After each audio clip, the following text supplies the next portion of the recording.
Okay guys, तो fundamental chapter में अगले एग्जाम्पल पे चलते हैं रिवीजन सीरीज में। अगला जो हमारा एग्जाम्पल है उस पे चल रहे हम लोग, ध्यान से देखेंगे बेटा। अगला हमारा एग्जाम्पल है example number 8 TS Grewal latest edition. Example number 8 TS Grewal. आते नहीं, सुनते जाइए जल्दी जल्दी से। फुल करना है आपको, फुल ये वाला। देखिए इसमें क्या बोला है क्वेश्चन के अंदर,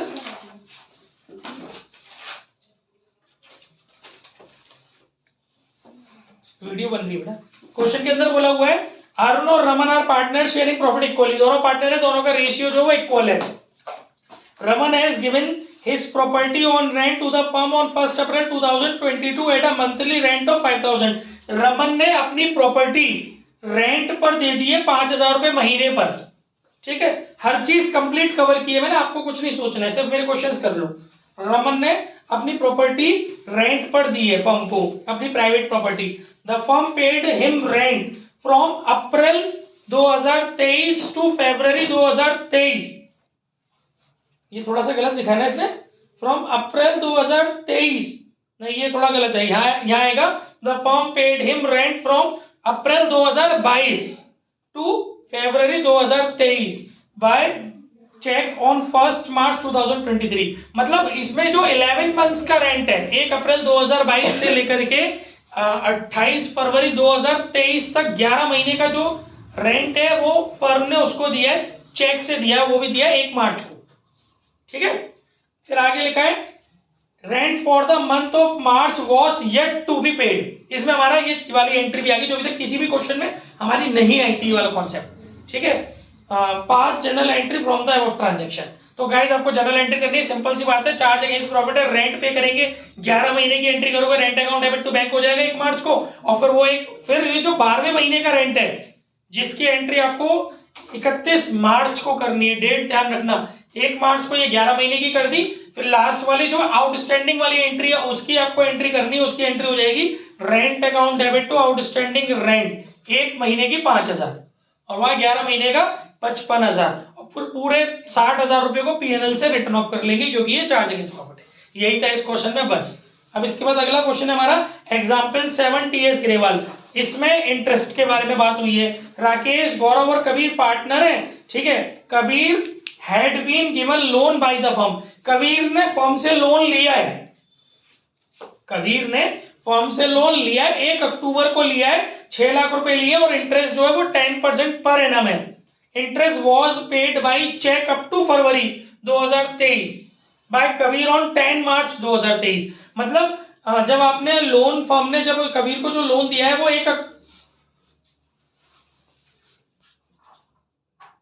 इतनी बार समझाया, इस टाइम पे कॉल नहीं करना, तभी इस टाइम पे कॉल करती है लड़की। 1 अप्रैल को नहीं, 10 मार्च 1 अक्टूबर को उसने लोन लिया है। कबीर ने जो फर्म से लोन लिया है वो 1 अक्टूबर को लिया और 1 अक्टूबर से लेकर के फरवरी तक की इंटरेस्ट जो है वो 10 मार्च को फर्म को मिल गई है।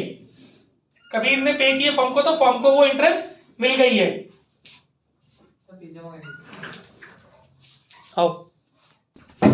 हाँ जी, तो बेटा हमारी जो अब कितने महीने हो गए, 5 महीने हो गए 1 अक्टूबर से फरवरी तक। 5 महीने का जो हमारा इंटरेस्ट मिलेगा बैंक अकाउंट डेबिट, ध्यान से सुनिएगा, ये छोटी छोटी बातें कभी हमें दिक्कत दे जाती हैं, इन एंट्री पे हमारा फोकस नहीं होता।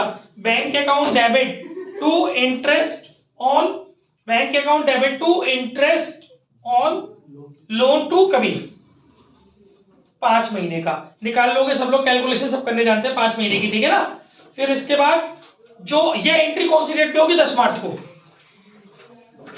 क्योंकि 10 मार्च को तो रिसीव हुआ है आपको। फिर जो आपका 1 महीने का इंटरेस्ट आपको अभी मिला नहीं है उसकी क्या जनरल एंट्री करोगे।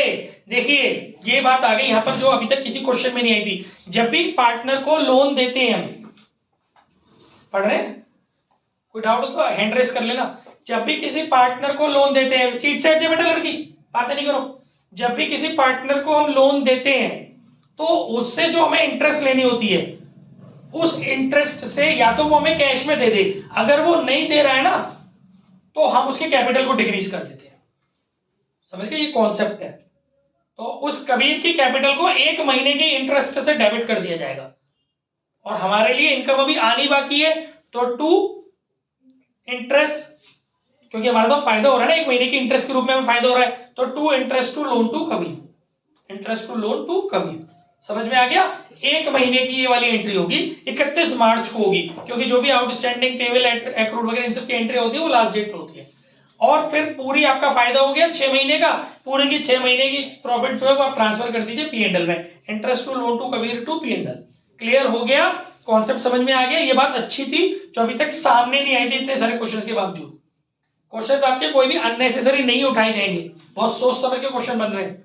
इसके बाद अगला वाला है एग्जाम्पल 5 टीएस का, ये आपको केवल इसका कॉन्सेप्ट लिखना है, वो दोनों आपको पूरे करने थे जो मैंने बताए थे। एग्जाम्पल 5 में आपको ये है कि इसमें एक बात बोली है कि फर्म ने, मतलब विजय ने फर्म को लोन दिया है, विजय अजय सुरेश पार्टनर है, विजय ने फर्म को लोन दिया है, सारी बातें ठीक है और वही आउटस्टैंडिंग पेबल वगैरह वो सारी चीजें हैं। तो इसमें क्या हो गया है कि interest was paid by cheque up to February 2023 on 1 March, तो उसने, विजय ने जो लोन लिया है ना उसकी इंटरेस्ट विजय ने पे करी है फर्म को। तो ये जो लोन लिया था विजय ने, ये लोन लिया था 1 सितंबर को, तो सितंबर, अक्टूबर, नवंबर, दिसंबर, जनवरी, फरवरी, 6 महीने की इंटरेस्ट तो आपकी आ जाएगी कैश में या बैंक में। बाकी के जो मार्च के महीने की इंटरेस्ट है ना, जो मार्च वाली इंटरेस्ट है वो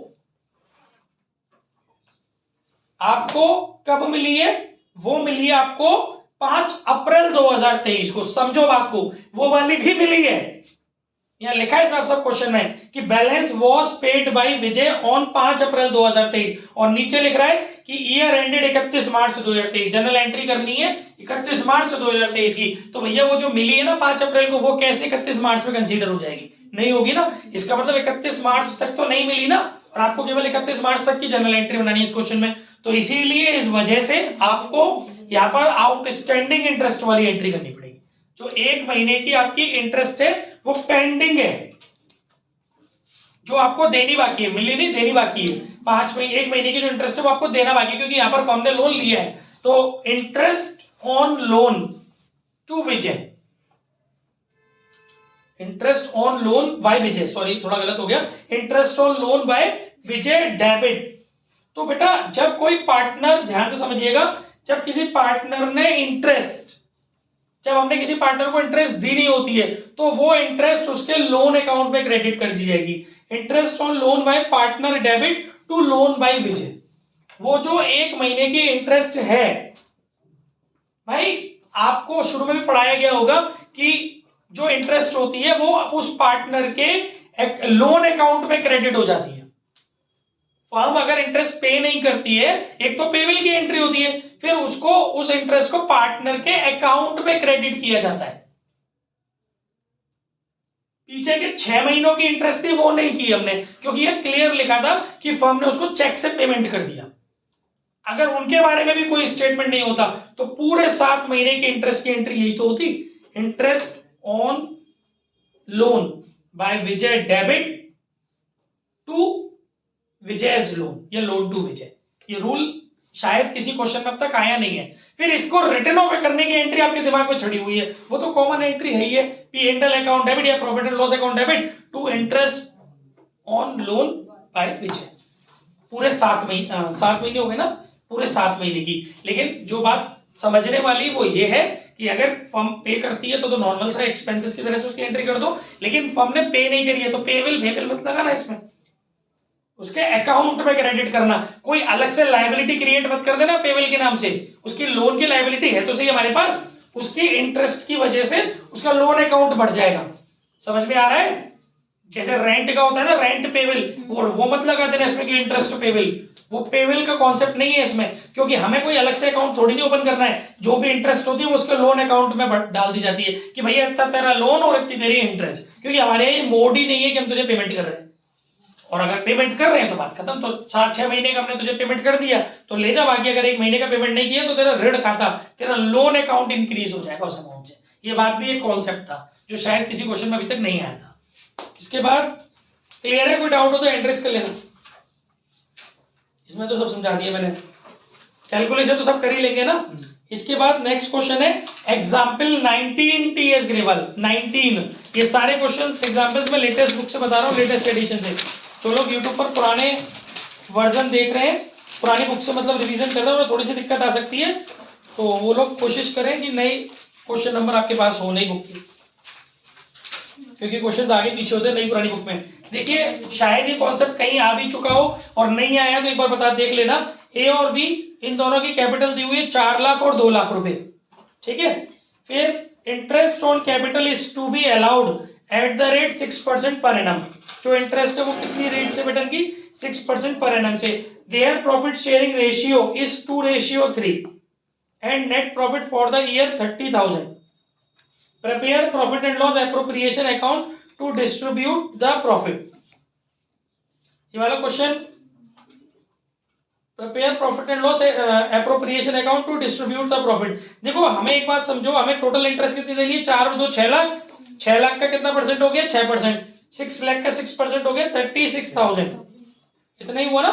हमारी टोटल इंटरेस्ट बनती है 36,000 और हमारे पास प्रॉफिट कितना है 30,000। हमारे पास प्रॉफिट कितना है 30,000। तो हम इस प्रॉफिट को डिस्ट्रीब्यूट करेंगे। ये क्वेश्चन आ चुका है नेक्स्ट स्टेप पे से। सब वो एप्रोप्रिएशन का केवल एक सिंगल एप्रोप्रिएशन वाला है नहीं। नहीं पहले ये आईओसी वाला है। हाँ मतलब सिंगल एप्रोप्रिएशन। कोई बात नहीं, वैसे तो मेरी पुरानी वीडियोस में शायद ऐसा लग रहा है ये क्वेश्चन आ चुका है। चलो कोई नहीं, अगर नहीं आया है तो कर लेना, आ गया है तो अपने कॉन्सेप्ट में चेक कर लेना जिसकी आप डेली वीडियो डेली नोट्स बना रहे हो। वैसे सिर्फ कॉन्सेप्ट इसके लिए क्वेश्चन मैंने इसलिए उठाया है कि आपके पास ये वाला कॉन्सेप्ट डिलीवर हो जाए कि अगर प्रॉफिट अपने पास होता है इनसफिशिएंट तो उस प्रॉफिट को डिस्ट्रीब्यूट किया जाता है उतने ही रेशियो, उतने ही अमाउंट तक जितना उस हमारे पास मतलब जितना प्रॉफिट है उतना ही एप्रोप्रिएशन किया जाता है। लेकिन यहाँ पर केवल एक ही एप्रोप्रिएशन है आईओसी।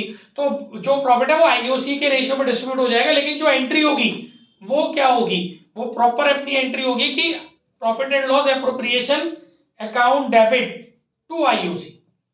एक एंट्री तो होगी IOC account debit to partners capital account नहीं या करेंट अकाउंट जो भी है, और दूसरी हो जाएगी PNL appropriation account debit to IOC partners IOC, ठीक है।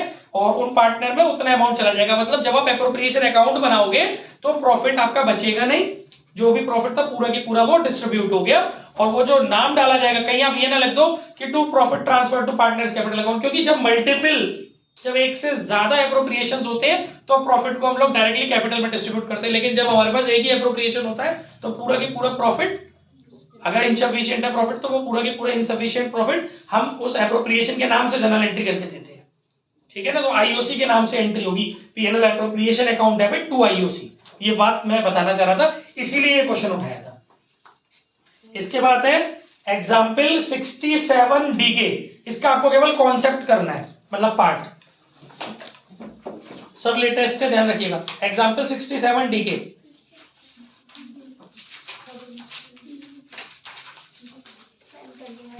देखिए एग्जाम्पल 67 डीके में क्या चुना जा रहा है। एग्जाम्पल 67 डीके के अंदर ये हुआ है कि आप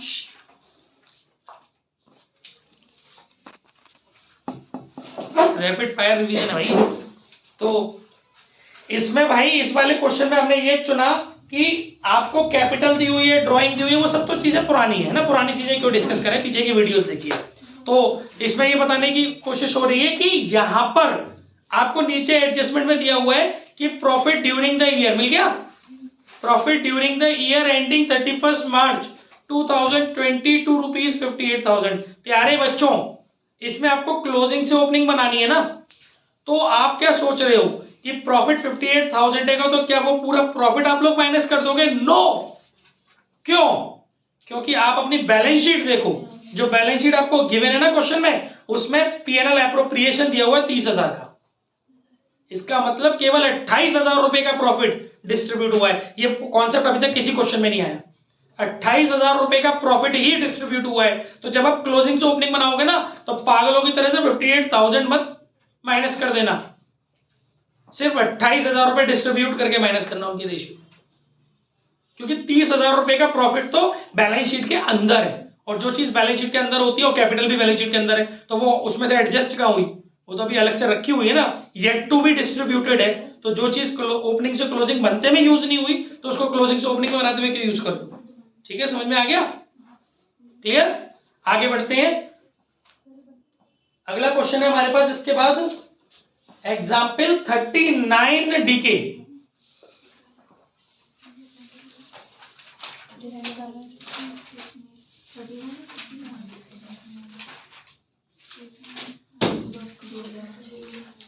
देखिए 39 डीके में क्या है भाई, ये बच्चों एग्जाम्पल 39 डीके आपको पूरा करना है फुल। इसमें लिखा है ABC, इसमें एक बच्चे ने हमसे क्वेश्चन पूछा था, वो वाला क्वेश्चन आ गया इसके अंदर। ABC started a business in partnership, A contribute 50,000 for the whole year. ऐसा भी क्वेश्चन अभी तक नहीं आया।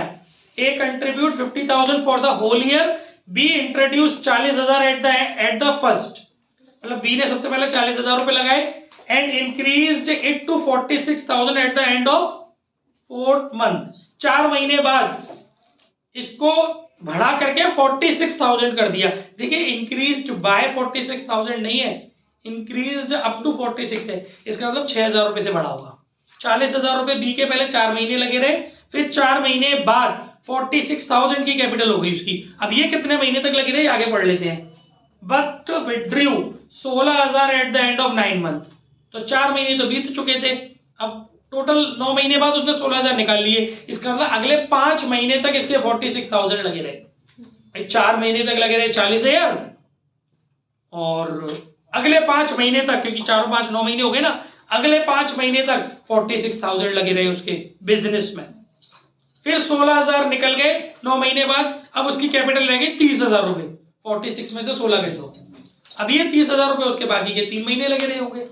इस तरीके से एक साल में उसने कई बार अपनी कैपिटल चेंज की है, ठीक है, लेकिन ए ने नहीं की। ए ने थ्रू आउट द ईयर 50,000 रुपए लगा के रखे हुए हैं, पूरे 12 महीने तक 50,000 रुपए लगे रहे उसके, ठीक है। उसके बाद सी का क्या सीन है बेटा,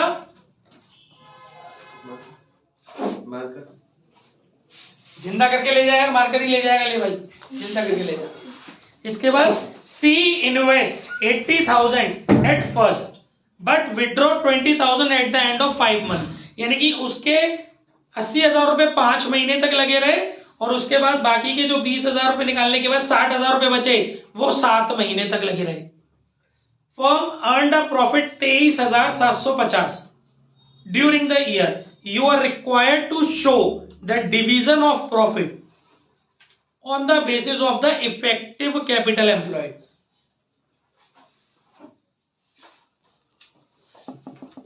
on the basis of effective capital employed, तो आपको बच्चों इसमें क्या करना है, इफेक्टिव कैपिटल एम्प्लॉयड के बेसिस पर निकालना है। तो गाइस यहाँ पर इफेक्टिव कैपिटल एम्प्लॉयड कैसे निकलता है, सिंपल सी बात है, जो प्रॉफिट डिस्ट्रीब्यूशन के लिए जो रेशियो चूज करना है आपको, वो इफेक्टिव कैपिटल एम्प्लॉयड के बेसिस पर होना चाहिए। देखिए रेशियो ऑफ, पहले कैलकुलेशन कर लो, calculation of effective capital employed, ठीक है। तो पहले बात करेंगे कौन क्या नाम है पार्टनर का, एबीसी, ठीक है। पहले पार्टनर है ए, पहले उसने शुरू में कितने रुपए लगाए, 50,000, पूरे 12 महीने लग रहे हैं, 50,000 फॉर 12 मंथ्स, तो इसकी हो गई इफेक्टिव कैपिटल 50,000 इंटू 12, 6 लाख, ये होती है इफेक्टिव कैपिटल एम्प्लॉयड, ठीक है।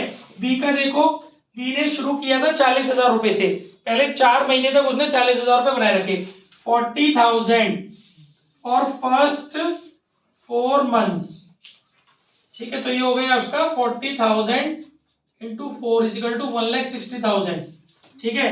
फिर उसके बाद 46,000 फॉर नेक्स्ट 5 मंथ,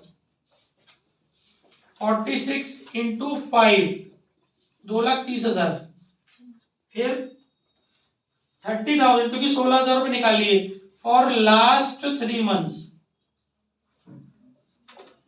30,000 इंटू 3, ये हो गया 90,000, और टोटल इनकी कैपिटल हो गई 160 और 2 30, 3 90 और 90 4 80, ठीक है साहब, ये इसका कैपिटल एम्प्लॉयड हो गया। फिर तीसरा वाला सी, सी ने 80,000 रुपए 5 महीने तक लगाए रखे ना, तो 80,000 फॉर फर्स्ट 5 मंथ,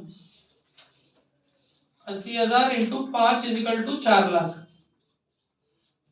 फिर बच्चे 20,000 विड्रू कर लिए तो 60,000 फॉर नेक्स्ट 7 मंथ्स, तो 60,000 इंटू 7 420, तो टोटल कितना हो गया इनका 820। ठीक है, अब आप इफेक्टिव रेशियो निकाल लो, इफेक्टिव कैपिटल एम्प्लॉयड का 6 लाख, एबीसी का रेशियो है 480 420 नहीं 820। देखिए 4 जीरो से तो सबके 4 जीरो उड़ गए, 60 रेशियो 48 रेशियो 82, 82 का आधा 41, 2 से कटेगा ये 30 रेशियो 24 रेशियो 41। ठीक है ना, इस रेशियो में आप लोग प्रॉफिट डिस्ट्रीब्यूट करेंगे। आई थिंक समझ में आ गया होगा। घर से कर रहे हैं जो बच्चे, हाँ जी चलिए अब आगे बढ़ते हैं। अगला क्वेश्चन है हमारा एग्जाम्पल 38 डीके, ये फुल करना है आपको, ठीक है फुल करना है फुल। अब देखते हैं 38 डीके में क्या है बेटा। बच्चों ये मैंने इसलिए चुना है, ये ब्लैक पेन से लिखा हुआ है एक्चुअली मेरे पास, इट मींस कि ये प्रैक्टिस क्वेश्चन है सेल्फ, इसका कुछ नहीं समझाना मुझे, ये मेरा मन था एक प्रैक्टिस क्वेश्चन डाल दूं, जैसे एक बीच में भी और डाला था कुछ दिन पहले, ऐसे ये भी एक प्रैक्टिस क्वेश्चन है। एक 74 भी डाल चुका हूं मैं डीके का प्रैक्टिस के लिए सेल्फ से, तो ये प्रैक्टिस है, खुद कर लेना। इसके बाद एग्जाम्पल 34 डीके, इसका कॉन्सेप्ट बनाना है आपको। देखिए सुनिए, इसमें छोटी छोटी बातें कवर करने की कोशिश की है। यहां पर जो पार्टनर है ना ए और बी, इसमें ये लिखा हुआ है कि उन लोगों ने which they agree to allow, सुनिएगा ध्यान से, कि ये लिखा है ए और B contribute 5 lakh and 3 lakh respectively by way of capital on which they agree to allow interest at the rate 6% per annum. मतलब उन लोगों ने एग्री किया है आपस में कि हम लोग एक दूसरे को 6% की इंटरेस्ट अलाउ करेंगे कैपिटल पर। ठीक है, फिर इस क्वेश्चन में एक लाइन लिखी हुई है, फर्स्ट पॉइंट, फर्स्ट केस लिखा हुआ है, when the partnership deed is silent about the treatment of IOC. वो कह रहा है कि बताइए इसकी जनरल एंट्री क्या होगी। तो बच्चे जल्दबाजी में मालूम में क्या सोचते हैं, डीड साइलेंट है इसका मतलब आईओसी नहीं देना, घंटा भाई आपका एग्रीमेंट है, ओरली तो है, एग्रीमेंट तो है, डीड में डिनाई नहीं किया आईओसी देना। गलती मत कर जाना पेपर में, बात समझ रही हो, डीड में डिनाई नहीं किया आईओसी देना। आपकी पार्टनरशिप डीड साइलेंट है। साइलेंट का मतलब ये नहीं होता है कि क्लोज ओपन नहीं, मतलब क्लोज ओपन नहीं है, लेकिन इसका मतलब ये भी नहीं है कि आईओसी का क्लोज क्लोज नहीं है। आपने एग्री किया है, क्योंकि जरूरी थोड़ी नहीं होता कि पार्टनरशिप एग्रीमेंट ही होगा। अगर आप ओरली भी डिस्कशन करते हो उसके बेसिस पर भी तो आप अपनी फर्म की अकाउंटिंग मेंटेन करते हैं। आपने आपस में एग्रीड किया है 6% की आईओसी देना, तो यहां पर आईओसी की एंट्री होगी। कितना इंपॉर्टेंट पॉइंट निकल के लाए हो आप, सबके चेहरे बता रहे हैं कि आप अगर इसे पेपर में आता तो आप इसकी नो एंट्री करके आते। ठीक है ना, अब तो आप थैंक्स कह सकते हो। समझ में आ गया भाई साहब रिवीजन। तो ये पॉइंट क्या कहना चाह रहा है कि आपकी डीड में ये लिखा है कि your deed is silent about IOC. तो जब आपकी डीड साइलेंट होगी तो ध्यान रखिएगा कि आप, अगर आपका एग्रीमेंट होना, हाँ अगर आपने एग्री नहीं किया होता आईओसी की रेट को तो फिर आईओसी नहीं देनी थी, तब वहां जो उसका साइलेंट है ना वो इफेक्टिव होता है। यहां आपका साइलेंट होना इफेक्टिव नहीं होगा आईओसी का। हाँ बोलो बेटा,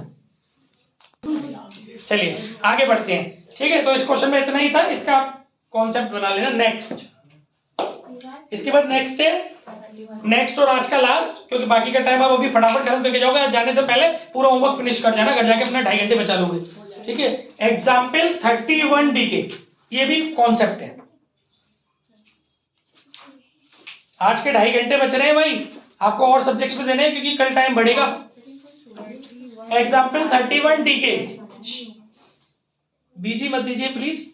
देखिए एग्जाम्पल 31 डीके में भी छोटा सा कॉन्सेप्ट आपके लिए चुना है मैंने, कि इसमें दो पार्टनर जो है, actually 3 partner A B C, तो ए और बी की तो क्रेडिट बैलेंस दिया हुआ है कैपिटल का, सी का चिपका दिया 40,000 ब्रैकेट में डेबिट, और नीचे बात हो रही है आईओसी की। तो जल्दबाजी में गलती मत कर देना कि उस पर भी आईओसी निकाल दो।